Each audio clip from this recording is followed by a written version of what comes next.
So with that in mind, Okey-doke. he senses that there's quite a bit of 60s R&B influence in your music there. Which I'd say that's a pretty good call. yeah, and he was wondering if back in the 60s, do you think you were more involved with that kind of a sound, or more into that type of sound than other people around you? Maybe not other people around me. I grew up in the southeastern part of the United States, and at a time when there was still a lot of regional music, and the R&B that he's talking about. Like you're asking. Yeah, okay. The R&B was pretty much a regional thing. It wasn't it was on little labels like Stax, Volt. It was on a lot of independent releases. A lot of things coming out of Memphis, a lot of stuff coming out of New Orleans. So there was a lot of, anyway, make a long story short, lots of different influences, lots of regional country music, lots of gospel, lots of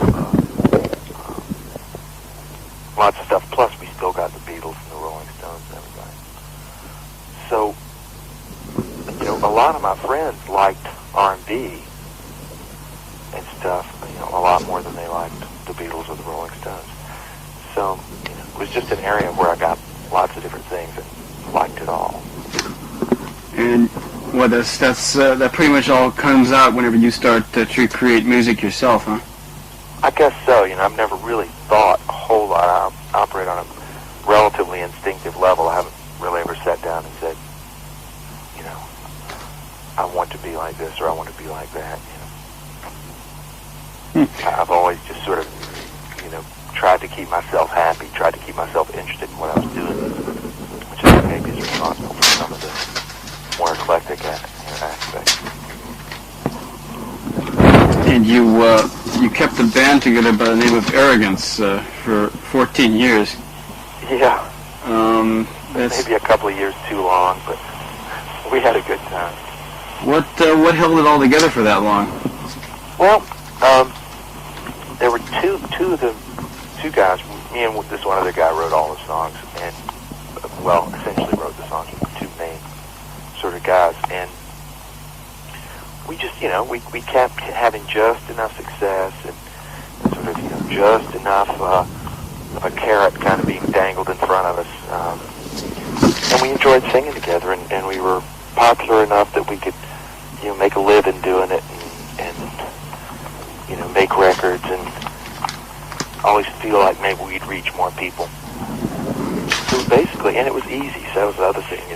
We played together well, and people liked it, and we didn't have to work real hard at it. And so sometimes I think you just find yourself staying in a situation like that longer than you should, out of necessity and laziness. You were doing local gigs and also recording as well? Yeah, but we were doing, we toured. We played 150 to 200 dates a year for, 12 or 14 years. And it's a long time. I guess around North Carolina. That's how we made our living. We got together in college, and they just never wanted to have to go out in the real world. But I guess you kind of made a name for yourself in the North Carolina area, huh? Yeah, we were real popular here in North Carolina, but we did, tour all over pretty much the east part of the United States. We went out and made some records in California. We never actually played out there, but we toured Texas. East side of the United, from the Mississippi over, we played. Is that right? A lot, but it's we would do things like open for, Triumph and or Jefferson Starship, or just go do a small tour of where we headlined at colleges, So it's how many hundreds and hundreds of bands there are out there. Oh yeah, of course. Yeah, I couldn't tell you who opened for Triumph the last time they played. I'm sure Triumph couldn't tell you who opened for Triumph.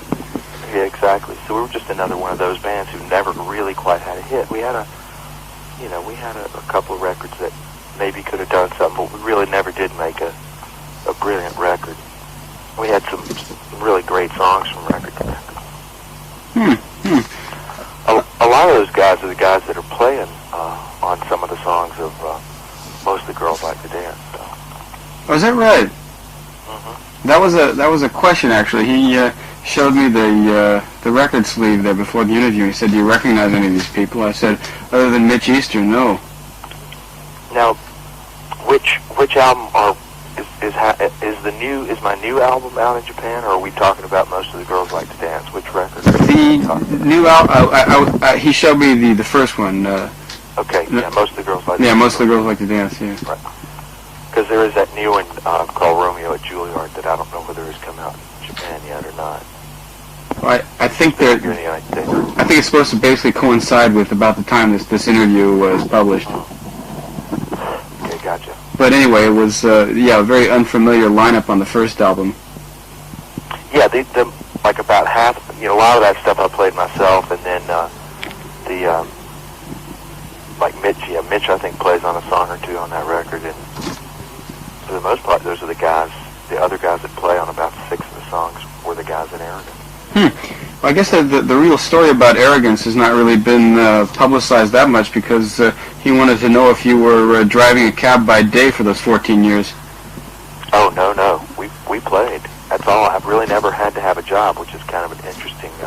and one of the reasons that I was able to work in the studio enough all those years to really understand it and turn into a producer, because I don't think you can just, wake up one morning and walk out the door and decide you're going to be a producer. I don't think you can go to recording school for 6 months or 6 years and decide you're going to be a producer.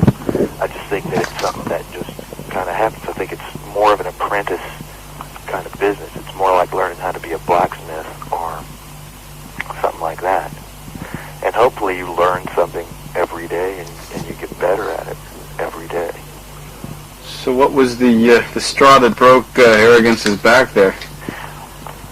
When we had recorded what I felt like was a really good record, but because we hadn't succeeded and because we'd gone through a couple of different sort of changes in direction in that incredibly long history of ours,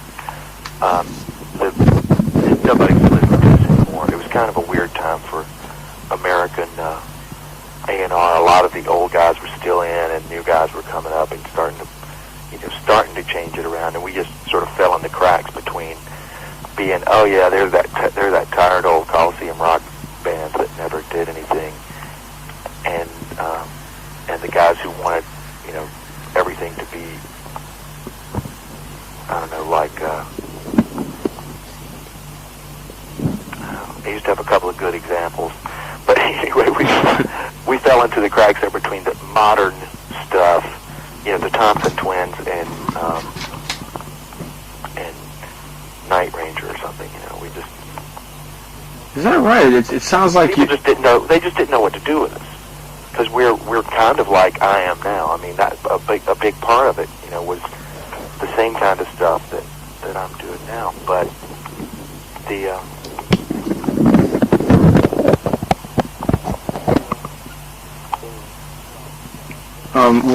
Sorry. Yeah, no, I thought I left you in mid-sentence there. Yeah, you did. We had a problem, but I'm taking care of it. Anyway, I can't exactly remember what I was saying. Do you remember what I was saying? Well, yeah, you said that the record company didn't know what to do with you. Oh yeah, the record companies just weren't quite sure, so we couldn't really get a deal that we wanted.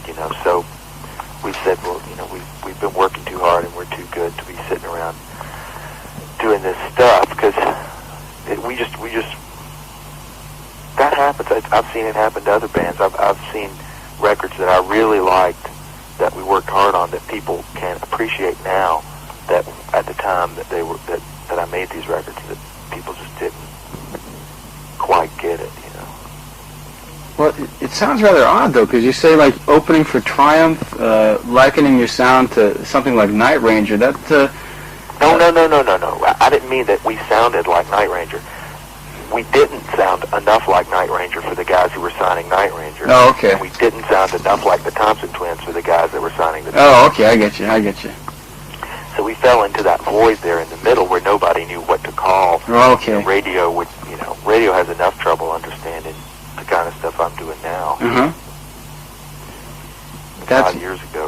Well, even more. It definitely seems like it's rather unique, although you can liken it to something like, say, a Nick Lowe or an Elvis Costello.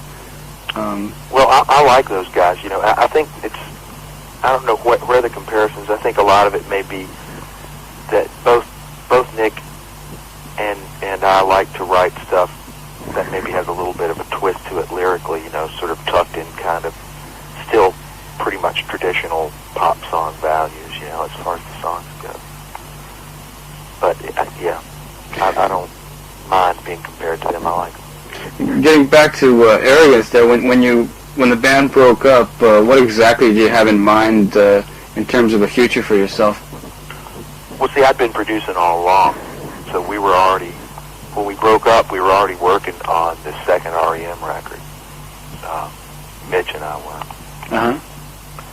So, Reckoning, we were already working on that. I'd been producing all along the whole time I was in Arrogance too. So I just decided I would, you know, I'd never been more than a few weeks without performing. I said, well, maybe I'll just take a year off here from performing and see how I feel about that, and just get a chance to catch my breath and think about what it is I want to make as far as performing, how I want performing to fit into my life here. How did the work as a producer come along? What was the first job? Well, I started, I was one of these guys in high school. I started playing sessions. I played upright bass and electric bass, read real well, so people would call me to do recording sessions. So I became interested in the studio at a real early age, back when it was still, when you didn't even really see 8 tracks. You saw some 8 tracks. But it was like the 16 track was introduced, my senior year in high school. That was so I've been able to watch a tremendous amount of sophistication and growth, in the recording process. Anyway, I've always been interested in it, and so I just started hanging around the studio and learning, and began producing stuff, producing friends, producing little quickie sessions at a studio that I worked at. I would, do jingles, whatever it took, sing, play, just hang around. And that's really, I think, how you get started. Just learn all sides of it. I found it was something I enjoyed doing. Was the first R.E.M. album the real breakthrough, though, in terms of your career as a producer? It was certainly a breakthrough in terms of record company people paying a little bit more attention. But you got to also admit that first R.E.M. album, as far as the industry on the whole was concerned, was a pretty weird record. Yeah. Even though obviously it is held up today, and I think we knew what we were trying to accomplish, kind of in the face of the pressures that we had to make it sound more like Bob Seger, who was a big reigning airwaves kind of guy at the time. Yeah. So I think it was good for some reasons. It was probably actually, if I was purely just looking to go out and become a big hit kind of record producing guy, it probably actually slowed me down. If I'd gone to New York and gotten a gig doing some real obvious sort of band, or worked with somebody else, that record, a lot of people in radio and of course the record companies didn't really understand R.E.M. for a couple of years. And then with hindsight, they could see, what we were trying to do. So eventually it has helped. And that was the first record that I ever made that sold like over 100,000 or something.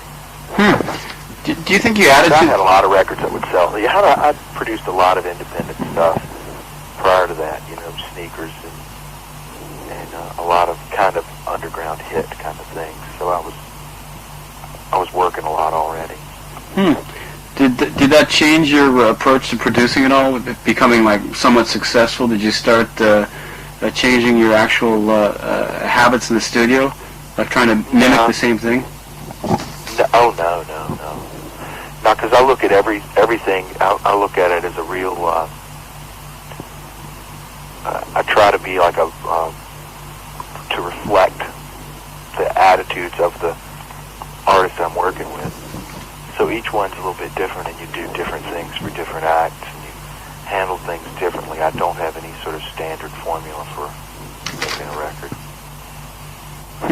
Looking over the list of bands you've produced, the number's quite staggering, especially around 84, 85. Did you ever start getting tired of it, or did you just really thrive on that kind of a pace? Well, I like working hard, but the other thing is sometimes it's deceiving. Like you'll produce over a period of a year and a half, you might produce 8 or 9 different groups, and a whole bunch of them may all come out at the same time, and it'll look like you did it all in 3 months. But I do like to work fast, and I do like to work hard. I think there are very few records that can't be made in 3 weeks. You know, I just don't think you have to spend 6 months making a record. What keeps what keeps people in the studio so long? I don't know. I think people are afraid to make decisions. And, what I try to do is help the bands make decisions as we go along, and myself. You get in there and you begin making decisions from the first day that you're in the studio instead of always putting it off, always saying, okay, well, we'll deal with this later. And so you just try to create a good creative environment where people aren't afraid to let it stick, Because you do have to make that decision at some point. You have to decide whether that vocal's good enough. You have to decide how you're going to sing that line. I mean, those things have to be decided. And I think some people just panic and get a little bit too nervous. I guess too precious, I think, is a better word. What's that? They get a little too precious with what they're doing. And I think it's more important to really get in there and try to keep the energy and the momentum up, and that's the key thing. I guess two of your most well-known acts have been John Cougar Mellencamp and R.E.M. However, certain people have pointed out that that you didn't really leave a signature on the albums you did for them. How would you describe what exactly you did for those records? Well, you go in there and you try to I don't know how to describe it any better than what I was just talking about earlier. I try to create an atmosphere is really what I'm trying to do as much as anything else, where the ideas can pop out, and as soon as you get something that's working, that's where the buck stops. You take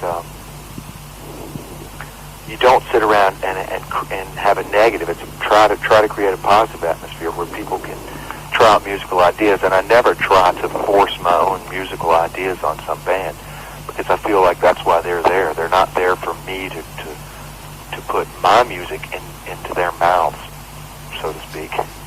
But I'm there to help them express their music and get something that collectively they're happy with and proud of.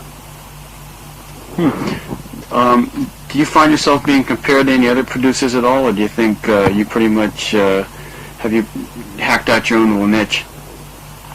It's real hard, because I'm really not a producer kind of guy. I'm not in that fraternity of those producers that I think are the stars of their records that they make. I don't know whether I get compared to people or not, at least not to my face.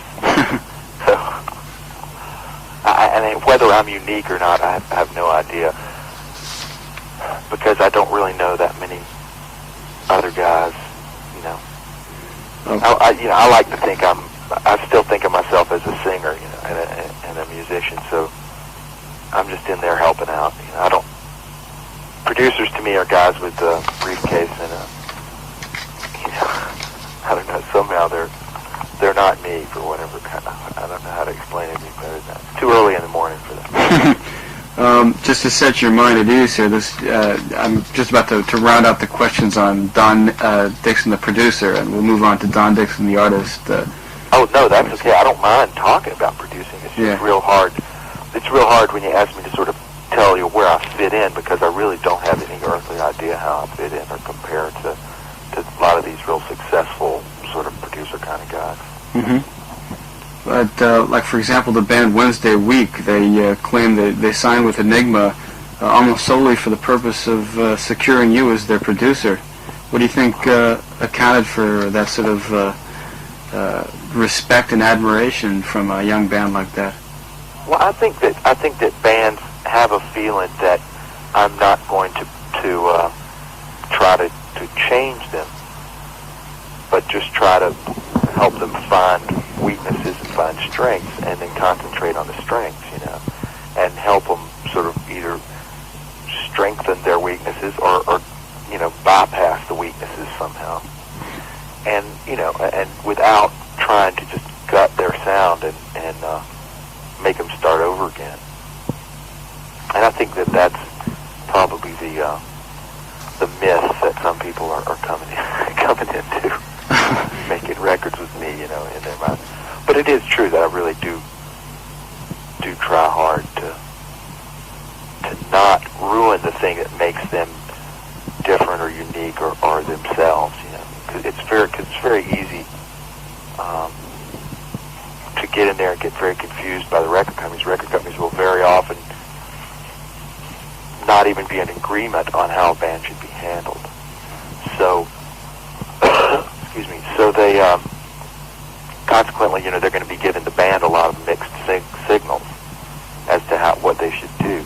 So it's, that's another important part of my job, is to help the band, decipher that stuff and stay on track in terms of what they felt like they initially wanted to accomplish.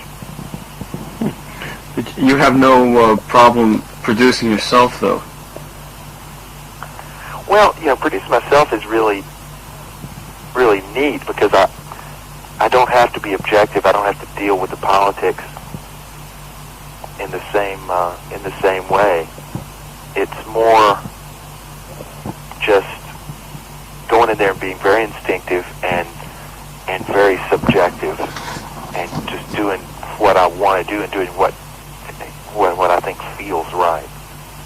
So I have fun producing myself because I don't put those sort of externalized pressures on myself. Might be kind of an unfair question, but do you think you spend more time when you produce yourself than when you produce other people? I spend less time on myself. Because of the lack of political complications and whatnot? Partly that, and partly, there will be times. I think the big difference on my records is I can spread it out. I can do something a couple hours one day and something a couple hours 3 weeks from then, which you can't do with a band. So, like, if I decide I don't like a vocal at a later date after I've already finished a track, it's a lot easier for me to whip in there for an hour and sing it than it would be for me to, the bands are usually under a much tighter schedule and stuff like that. But I do have those time constraints I still have to deal with. So it's not like I can just sit around and let a record sit forever. But, I like to go in and do a whole song in one day, record it. So in some cases, practically write it, record it, and mix it all in a day or two. It's very seldom I spend more than a couple of days on it. But to you, basically working in the studio must be like second nature. So you basically, I guess, you approach music the same way in the studio as you do, when you're actually playing it yourself. That is, you approach the music in the same way, behind the desk as you do, when you're at the other side of the glass there in the studio. Pretty much, yeah. Plus, I actually do a lot of recording right there in the control room. I'll just sit there with a mic and work. Sometimes I don't even bother going on the other side of the glass. Well, how's response been to your solo work? Pretty good. It's sort of one of those. That song "Praying Mantis" did pretty well, even at radio, which was kind of interesting last year, and I guess early this year. And a lot of people seem to get it and seem to enjoy it, and that's really what it's all about. Well, I don't make a... Oh, go on, please. I'm having a huge, big Okay, there, it went away. Okay, great. There was a bunch of static there for a second. Yeah. I think, yeah, we're getting kind of a little storm of static right here. It'll come and go, I guess. Yeah. Please go on, though. You were saying that Praying Mantis did pretty well on the radio. How about the response from those around you? Do you mean like friends and associates? Friends, yeah, business associates or musicians you work with. I think one of the big surprises was a lot of people that I had produced didn't really think of me as a musician or know me as a musician until that first record came out. And a lot of them, I think, were kind of surprised by that when they heard the first record. For a couple of reasons. Who knows what they expected or anything, but I don't think they expected what they got, so that was kind of fun. Well, I would imagine a lot of people thought you were just kind of having a good time rather than making a serious attempt at establishing a name for yourself as a pop artist. Yeah, well, I am. I mean, I don't know whether I'm making I don't take anything I do too seriously. You know, it's all, I think that's a big problem in pop music. People are far too serious about it.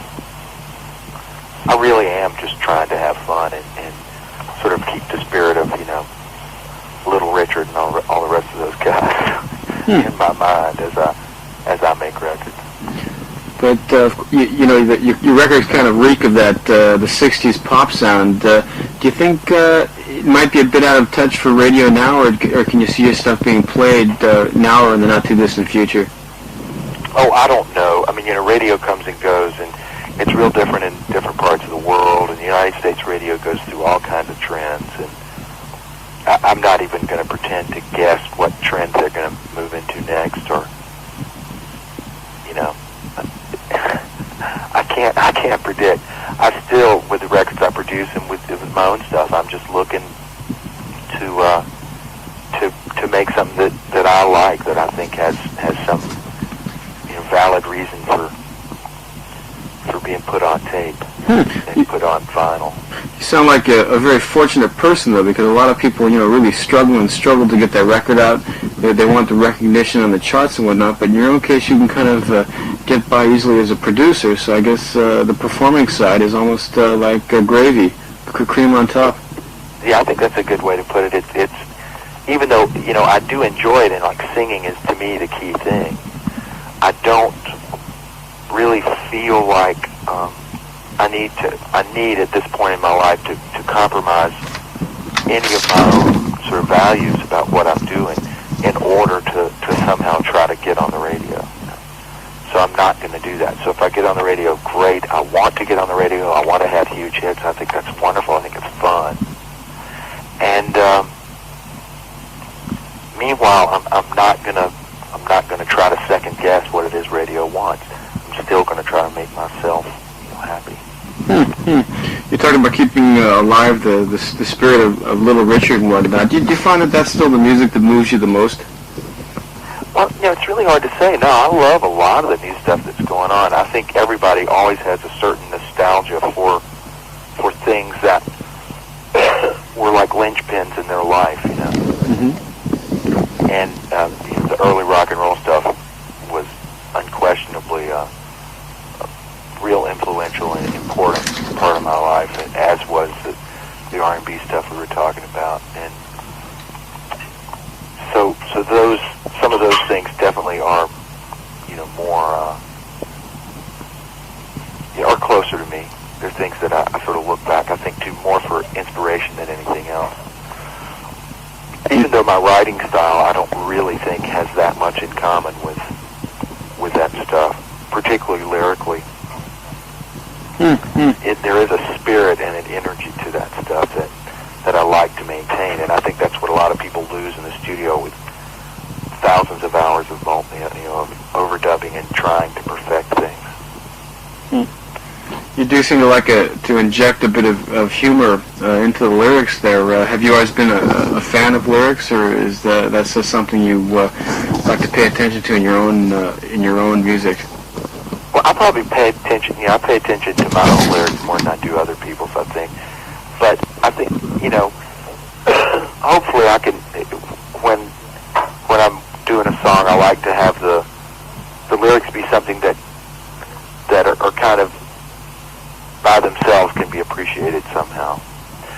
so that you can hear the song and enjoy it and not really know what it's saying or what's going on in it. But if you decide to sort of look at it, then there'll be a little something there for you to have some fun with, or a little something to discover in the lyrics. The guy that put these questions together has an interesting one here about R.E.M. He refers to you as the creator of R.E.M. And yeah, that's a little stiff. And how it must have been it must have been nice for you to see them go on to fame and fortune, but it must have also been frustrating to watch them grab the brass ring while you kind of have to stay back in the studio. Oh, no, far from it. I'm real proud of R.E.M., and I think much less a case of me and Mitch, being creators. I think we perhaps helped preserve them at a time when they could have gotten in somebody else's hands, and they may have given them bad influences. We tried to preserve the things that I think are what have caused R.E.M. to be as successful as they are. Well, having seen them live, yeah, the live sound is pretty much identical to what you got on record. So I guess you did basically commit it to vinyl pretty faithfully.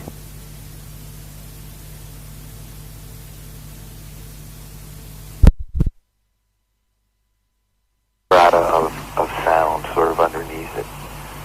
Those really, especially on Murmur, to both records really. Have you ever turned down a production job? I mean, not because like of a schedule conflict, but just because you thought it was a band you couldn't do anything for. Oh yeah, there've been several, actually quite a lot of stuff that just wasn't right, and not very often it wasn't because I thought the band stunk, but there are like three things that I think is real important. First thing, I really care about, the singing. I have to be able to believe the singer in a group, or these singers. That doesn't mean I have to feel like they just have to be believable. They have to have that spark of truth to their singing. Secondly, I really feel like the material, I don't have to love every song, but I have to feel like the material is basically strong, that the writing, I understand what's going on with the writing. And then third, that the vision of the group be kind of collective. I don't want to have to deal with a terrible political situation, within the group. I want them to be pretty focused on what it is they want to accomplish, and be able to talk and communicate with each other, And there have been obviously situations where bands that, are successful, but I just didn't get the right feeling about it, so. Was that right? For example, which bands? Oh, that's a terribly rude thing to do. I would hate to. No, well, I wouldn't want to get you in trouble or anything, so. Well, it's not so much trouble. I just know how I would feel if I read an article someplace. I realize they probably won't, since it's in Japan, but, read something someplace where somebody said, these guys didn't have their shit together. Because there's just no point talking about that negative stuff. So I try to concentrate on positive things, and that is one of them. So if I feel like there are negative things going on in a project, or being offered a project, and I don't get the right feeling for it, I just won't do it. How about this then? A project you did that you were 120% positive would be a smash, and it just went nowhere. Well, see, I don't judge success so much on how ultimately it is received by the public, because very often, there are so many places where a record can kind of get fouled up and doesn't ever quite make it out there for the public to hear. So I try to base success on, how I feel about how it works for me, and how it works for the band that I was working with. So if I feel like a record is successful at that level, sometimes you get a little bit frustrated and try to figure out why it didn't go on out there and make an impression on more people. But meanwhile, you still have to understand that if you start judging success purely by received, by millions of people, if it ever gets received by millions of people, then you're in trouble, because there's so many people between you. There's so many steps after you've finished your part of the job as producer that are involved in terms of getting a band promoted and getting a band out there, that that's just not a fair way to judge. You'd be making judgments about the quality of your work, based on the wrong criteria. How about like something that was, say, completely ignored by the press and by people, and something you would like to see brought into the limelight a little bit more? Does that anything come to mind right away? Just immediately a record? Yeah, that you worked on that just you thought was completely unjustifiably ignored.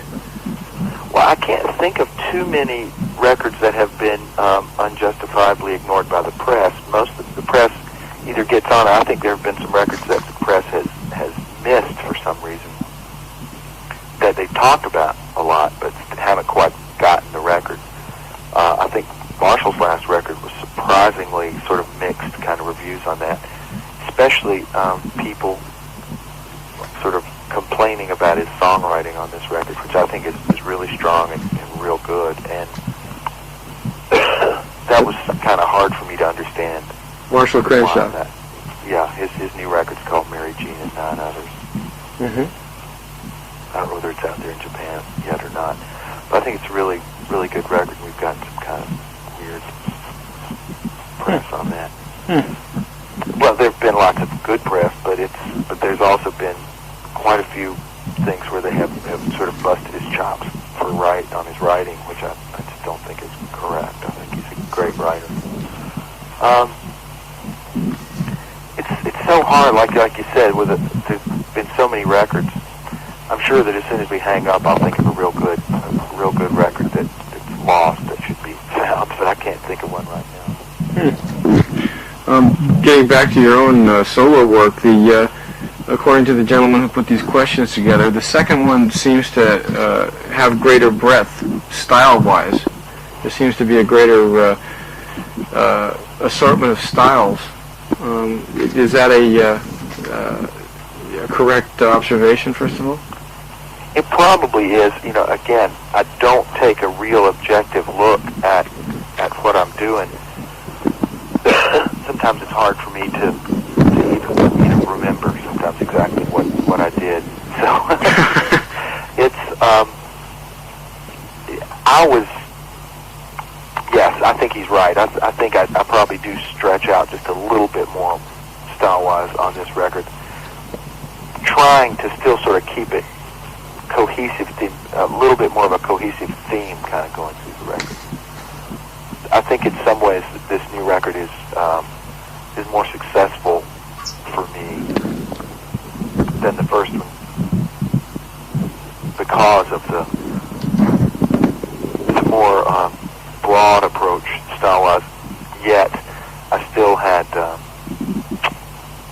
kind of a thematic thread in it. What exactly do you think the thread is? Well, I don't know whether I necessarily want to give that away, because it's not so much, I don't want to sort of pretend like it's a rock opera or something, because it's not anything like that. But with a lot of records I make for other people even, I try to help them align stuff in a way that it kind of has a certain flow to it. And I think I accomplished that kind of flow much better on this record than on the last one. I take it you have a single in mind for this one. Well, different countries are doing different singles, and because I don't feel like it's necessarily my job to figure out what radio happens to be playing that week, I kind of leave that to the guys who concentrate on that and talk to the program directors and know what they're going to do. I make suggestions about singles from time to time. I think in the United States they've released a song called Your Sister Told Me, and in Europe they're releasing a song called, in France and Germany and I think Holland, they're releasing a song called Borrowed Time. so they may come with something completely different in Japan. You mentioned in the little interview put out by the record company that you wanted to produce XTC next. I would like to do a record with them, not necessarily, next, because I've got a bunch of other things that I'm actually doing. But at some point, I would like to work with those guys because I like them, and I feel like I just think we'd have fun. That's the main thing. Any other bands that you like, say, up-and-coming bands or even older bands that you have your eye on? Well, there's a new group I'm starting to work with called Intua Nua. That's an Irish group. How do you spell that? INTUA NUA. NUA. That's a cool band. How did you meet up with them? The Virgin had been offering me different things. They're on a record company called Virgin, and which is also, by the way, XTC's record company. That's right. They had been offering me some new young bands over the past 4 or 5 months, and I really wasn't that into most of them. They'd send me something and wouldn't be quite right. They'd send me something else and wouldn't be quite right. Finally, they sent me this band that I thought was really cool. So they were doing some dates in Europe with U2. So I went over to Germany and watched them and saw them, and then we went in the studio and recorded a few songs, and they turned out real good. So we're going to finish up the album now. You say you're not a producer kind of guy, but you just kind of trekked on over to Europe to check out this new band. It sounds like you're pretty much... Well, I do a lot of that sort of flying around the world. I mean, I guess I am a producer. I just don't think of myself as one. It sounds like a case of humility. Oh, well, maybe so. I don't know. Do you have a bad image of what the typical producer is supposed to be? No, I don't think that it's a bad image. Nobody's ever asked me that, so maybe I do. I've never really thought about whether I have a bad image of producers, and I guess I do. Put on the spot. I guess I think most producers are jerks, and I don't want to be one. I guess that's what it is. Do you think everybody's been satisfied with your work so far? The bands that I've worked with? Yeah. I would hope that they at least come away from the record feeling like I really tried my best to understand them. And I think that's the whole ticket, that even if we have arguments and disagreements about stuff, which you do, that I was always essentially I'm there for them, on their side, working with them. I'm not part of the record company, and I'm not part of the band. I'm the guy there in the middle. But I'm more, what I'm trying to do is make them look and sound as good as they can, plus, while it's still them, when they can still look in the mirror and listen to that record and feel like it's them on that tape. Here's a tough one. What is your motto as a producer, and what is your motto as a musician? Mottos. I should have a big, long list of mottos.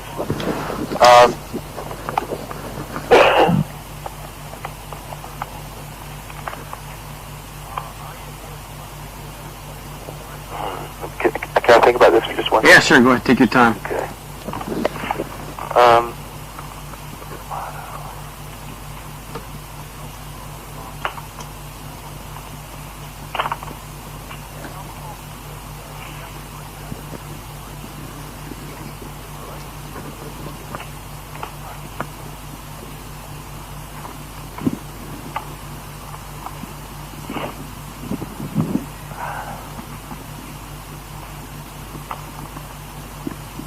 Yeah, those are awful. Those are awful things when they ask you to come up with mottos, huh? Maybe I'll write some down someday and just have a book and I can just open it up and... Yeah, well, actually, the list of criteria you gave me for your criteria for selecting bands, I think, should suffice for now. That would be a pretty good producer motto. I guess my motto as a performer is sing loud. Sing loud. Yeah, that's probably not true either. It looks good in print. That'll do it. Okay, good. Yeah, right. one last thing. What are you doing right now, and what is your schedule for the near future? Well, I have this artist named Marty Jones, which I don't know whether you're familiar with her or not. She's on A&M. Marty Jones? Marty Johnson? No, Marty, M-A-R-T-I, Jones. Mm-hmm. Excuse me. We play together as a duet often, the two of us, just acoustic duo, aside from occasionally going out with bands and putting tours together, you know, depending on what kind of record we have to support. So we've been playing a lot of duo dates around the States. And also, you know, obviously I've been producing a lot. We've been writing songs for her new record, and I've just finished a pile of records over the last few months that are all starting to come out that I'm excited about, and getting ready to go in this week with into Anua here in the United States to finish up their album. Then I'll be working on Marty's record, and the new Smithereens record is coming up late this year. So there's a lot to do. Oh, so just keeping yourself very busy then. Yep. That's the ticket. That's it, huh? All right, then. Lots of stuff. I'd like to come over and play in Japan sometime, actually. I was talking to somebody about that the other day. We have, there's some interest in touring in Australia, and over the past year or so, there have been a couple people contacted us about coming to Japan, so we're just kind of waiting for the right time. I think it'll be a lot of fun. It's a good place to come to right now because yeah, a lot of action making it out here now. There seems to be extreme amount of interest in your type of music. Great. So I guess now's the time. Yeah. Well, I'm excited. I'd love to come over there. I've always been fascinated by travel, and you know, we've gotten to do a lot of stuff in Europe, and I think it's about time we give the Far East there a chance and have some fun. Okay, well, all right. I guess that'll do it then. Thanks a lot for your time, and hope to see you out here someday. Okay, thank you. Very Bye-bye. good. Take care. Bye-bye. See you.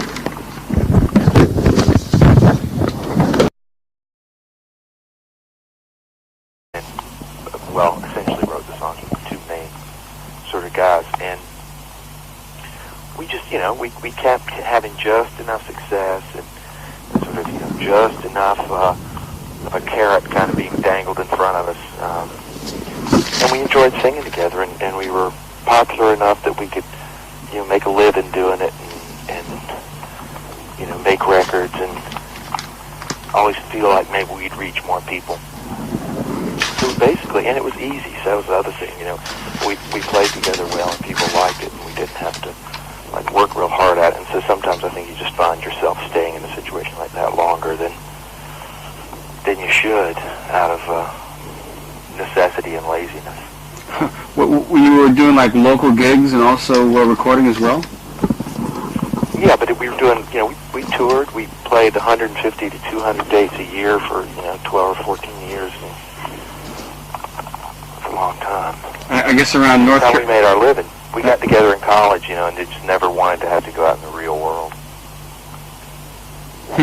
But I guess you kind of made a name for yourself in the North Carolina area, huh?